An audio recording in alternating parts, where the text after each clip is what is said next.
The next reactive carboxylic acid derivative is the anhydride.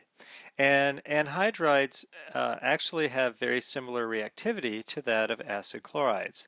They're slightly less reactive, as we saw in the previous sections, but they will react again with a lot of nucleophiles.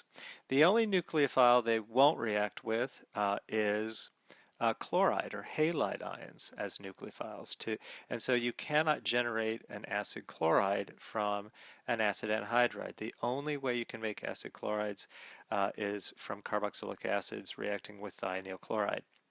So acid anhydrides can't be used to make acid chlorides because acid chlorides are too reactive, and they'll react with the carboxylate that comes off and reproduce acid anhydrides. So there's an equilibrium there that is not favored. However, they can react to make esters, thioesters, amides, and carboxylic acids.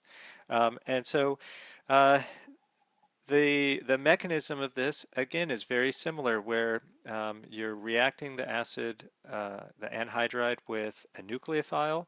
The nucleophile attacks either one of the carbonyl, so you see that there are now two carbonyls present. And in general, for these reactions to work well, the anhydride has to be a symmetric anhydrides. Right? If you had an unsymmetrical anhydride, you'd get a mixture of two products. So in general, you're going to see anhydrides that are symmetrical. Now, the nucleophile adds to one of those carbonyls, and I've picked the one on the left just to kind of be consistent so that you can see the carboxylate as a leaving group. So the whole idea is, what's a good leaving group? Chloride's a good leaving group. Carboxylates are also good leaving groups. Once the nucleophile adds, I generate my tetrahedral intermediate, where you see the oxygen has a negative charge, so this would be a Ti minus. And of course, the next step is then to generate that carbonyl and displace the good leaving group, which is now a carboxylate. So the carboxylate leaves, and we now have our new acyl compound. And of course, we're also generating carboxylate as the leaving group. And let's look at some examples of this. Here I have, this is butanoic anhydride. And if I react butanoic anhydride with propanol, the propanol acts as the nucleophile. And we saw with acid chlorides reacting with alcohols, they generate esters. Acid anhydrides also react with alcohols and generate esters. And so the structure looks like this, right? Where you now have that propyl alcohol as the nucleophile. It's added to the carbonyl. I've generated my ester. And of course, I'm also generating the butanoate of the other half of that. But that's a secondary side reaction or side product, which I'm not really that interested in, especially at the moment, since it goes away. It's not part of the main structure of my product. Again, this is anhydride of benzoic acid, so this is benzoic acid anhydride, and it can react with an amine. We saw that acid chlorides react with amines to produce amides. We're also going to see that anhydrides react with amines to produce amides. The nitrogen attacks one of the carbonyls, displacing benzoate as a salt, and you get an amide. Right, so here I'm using dimethylamine, so I get a dimethylamide derivative. And of course I get benzoate on the side, which I'm not showing. Now, we can also react cyclic anhydrides, right? So this is a phthalic anhydride.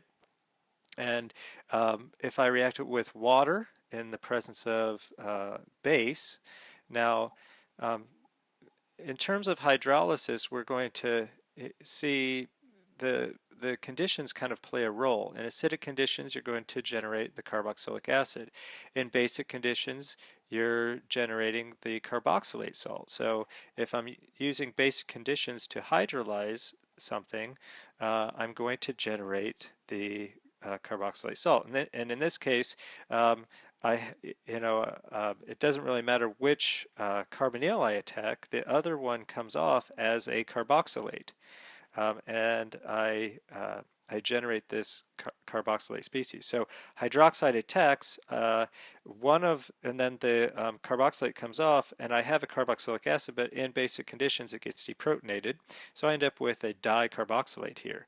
And the way that I generate carboxylic acids now is that I have to acidify that, and when I acidify, I can generate a dicarboxylic acid that way. So that's the nuts and bolts of anhydrides. We see that their reactivity is very similar to that of acid chlorides. So they'll react with all of the nucleophiles that acid chlorides will react with to produce the same types of products. Now I should specify that those products are the carboxylic acid derivatives. Acid anhydrides tend to not react with organometallics very well, or lithium aluminum hydride very well, and so you tend not to see those types of reactions, although they can occur.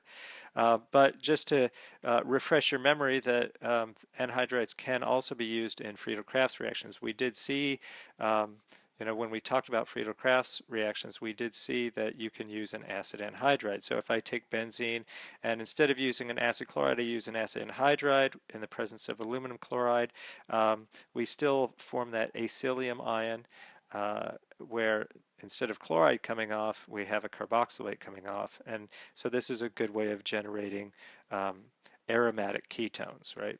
So where benzene is a substituent coming off of that acyl group, and of course we lose the carboxylate as well. So to look at an example of that, here I'm using acetanilide. Acetanilide reacts with butanoic acid anhydride in the presence of aluminum chloride. And of course, we have to remember our directing effects. So the nitrogen is an activating group, and it is an OP director. And so this is going to add to the para position, and I generate a ketone para to the acetanilide. And that wraps up the reactions of acid anhydrides.